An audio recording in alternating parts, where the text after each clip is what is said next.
Contrary to the common belief that vampire mythology originated with Dracula in 1897, it was already prevalent in the 16th century Ottoman Empire. These life-draining creatures were known by various names in the languages spoken within the empire, and they played a significant role in local folklore. Terms like upir, obur, vrikolas, hortlak, çadı, meçey, tets, and strigoi were used to describe them, and they share the same characteristics that are now familiar in popular culture. The living dead rising from their graves, possessing the ability to fly, superhuman strength, an aversion to daylight, and a penchant for feeding on the vital fluids of their victims.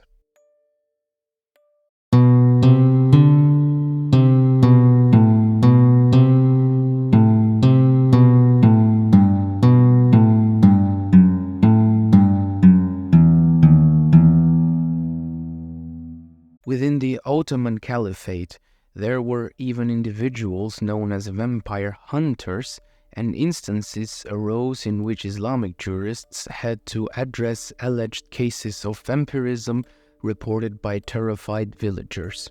The methods for defeating these creatures included staking, decapitation, and incineration, all of which were employed in the Sultan's territories. The precise cultural origins of the quote-unquote Ottoman vampire remain uncertain, likely arising from a blend of influences from various cultures within the empire. Elements of Arab, Persian, Greek, Turkish, and Slavic traditions can be discerned in the way these creatures were initially described in the 16th century records. Nevertheless, they all share a quote-unquote common Islamic denominator that unites them. Let's make a quick pause. I want to extend my heartfelt appreciations to all the incredible Patreons who have already supported our channel in the previous video. Your generosity means the world to us, and it goes a long way in helping us enhance the quality of our content. Our channel is dedicated to shedding light on the golden age of Islam and exploring the intricate histories of various religious fields. For those who haven't had the chance to join us on Patreon, your support is instrumental in allowing us to continue improving and delivering the best possible content to our audience. Every contribution counts and will directly contribute to making our videos even better. Thank you for being a part of our mission. The most probable source, which began to take shape in the popular imagination of the empire under different names, is traced back to the ghouls.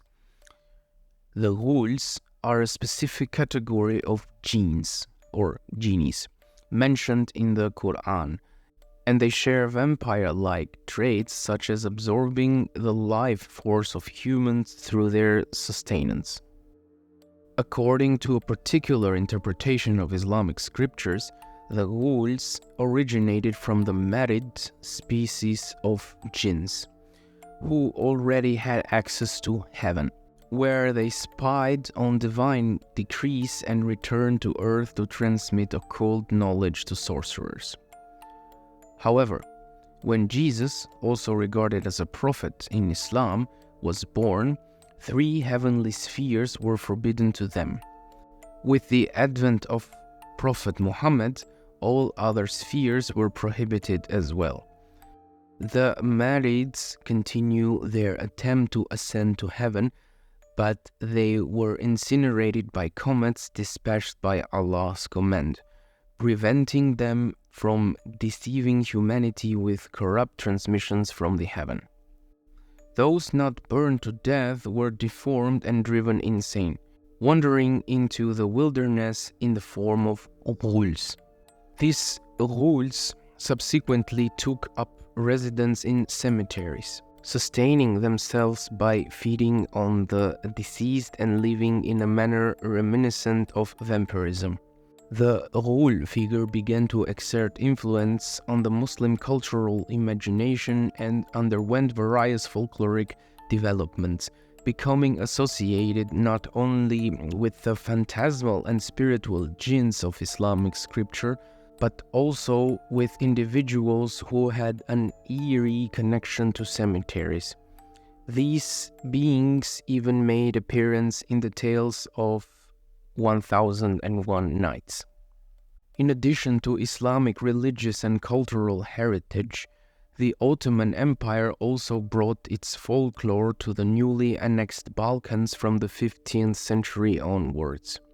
In this ethnically diverse region, the Arabian ghoul, Persian cadı, and Turkish obur mingled with local myths, giving rise to a peculiar entity that found its way into the court of the Grand Mufti Ebu Suud Effendi. Reports from the time indicate that villagers from the province of Rumelia, today's Balkans, and Anatolia arrived at Sheikhul Islam Ebu Suud's court, which was the highest Islamic religious authority during the reign of Suleiman the Magnificent. These terrified peasants spoke of corpses emerging from graves, draining people's life force.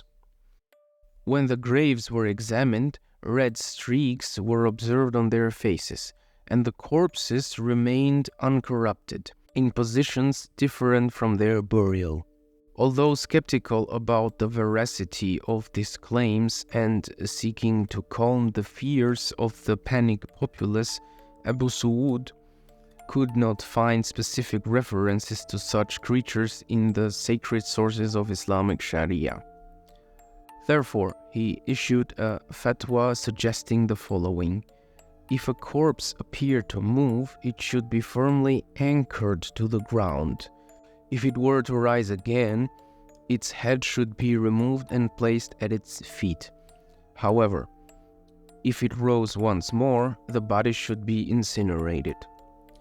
Reports of vampire cases persisted in the court records of muftis throughout the empire, primarily in the Balkan provinces, until the 19th century. The legend of vampires was even utilized by Ottoman state propaganda to tarnish the image of the Janissaries corps, the traditional military elite of the empire, who were ultimately disbanded in 1826. Even after their deaths, members of this corps were believed to quote-unquote return to haunt the people, leading to the destruction of many of their graves. Another reference to vampires in the Ottoman culture is found in the book of Seyahatname by renowned 16th century explorer Evliya Çelebi. Çelebi goes so far as to not only describe the creatures he called oburs, hungry, but also their quote-unquote professional hunters, individuals paid to identify suspicious tombs and eliminate these creatures. Çelebi writes, the deceased's relatives gave money to the obur identifiers, who would go to the tombs in search of deceased who had risen from the grave, identifying them by the disturbed soil. Immediately, people gathered around them, dug up the grave of the hungry creature, and saw that their eyes were like cups filled with blood, and their faces were stained with red blood from drinking the blood of humans. In his travels through the region of Abkhazia in the Caucasus Mountains, the explorer provides additional description of the oburs, claiming to have personally witnessed one levitate in the village of Pedse. He also discussed the villagers' method of incinerating these creatures to destroy them. Beyond the villages and courts, the Ottomans encountered vampires on the battlefield. One of the most well-known historical references associated with the vampire figure, which later inspired a character known as Count Dracula, is none other than Vlad the Dracul, also known as Vlad the Impaler. This 15th century Wallachian voivode achieved fame as Romania's national hero for his resistance against the Ottomans, embodying the ideal of a Christian crusade against the Islamic invader in the popular imagination of the region. However, a less glorious aspect of Count Dracula's life was his ascent to power with the Ottoman support. He was raised in the court of Sultan Murad II, ultimately betraying his allies for his self-interest and establishing a sadistic regime in his country that earned him his posthumous vampire reputation. Vlad frequently used impalement as a method of punishment for his captured enemies, a gruesome form of execution in which living people were pierced with stakes, leading to agonizing and excruciating deaths. Reports about Vlad include allegations of cannibalism, torture, and cruelty, even towards his own Christian subjects. His tactics in the war against the Turks were treacherous, as he would disguise himself as an ally, gain the enemy's trust, and then instigate attacks from within, resulting in the surrender of garrison by posing as an Ottoman officer. Vlad's reign of terror came to an end in 4076 when he was ambushed and beheaded by the forces of his childhood friend Sultan Mehmed II. Nonetheless, Vlad would not be the last quote-unquote vampire crusader to oppose the sultans. Decades later, Hungarian Count Ferenc Nadasdy took up the banner of the crusade and became known for his successive victories against Turkish expansion in the Kingdom of Hungary. Like Vlad, he was infamous for enjoining the execution method of impalement as a macabre spectacle. His wife, the famous Countess Elizabeth, eclipsed him in notoriety. Elizabeth was a noble woman, known for her refinement, intellect, and wealth, and she played a significant role in the administration of her husband's domains during the war against the Muslims. However, the gentlemanly image of a quote-unquote pious noble engaged in anti-Islamic crusade crumbled after numerous reports by her servants, nearly 300 witnesses to be precise. According to these reports, the Countess tortured and killed around 600 girls using horrific methods similar to her husband's, with even more macabre goals that align with the notion of a vampire. Bites, mutilations, cauterizations, and various other gruesome means of inflicting pain were inflicted on her victims before they were drained of their blood in the bloodbaths that she believed would rejuvenate her.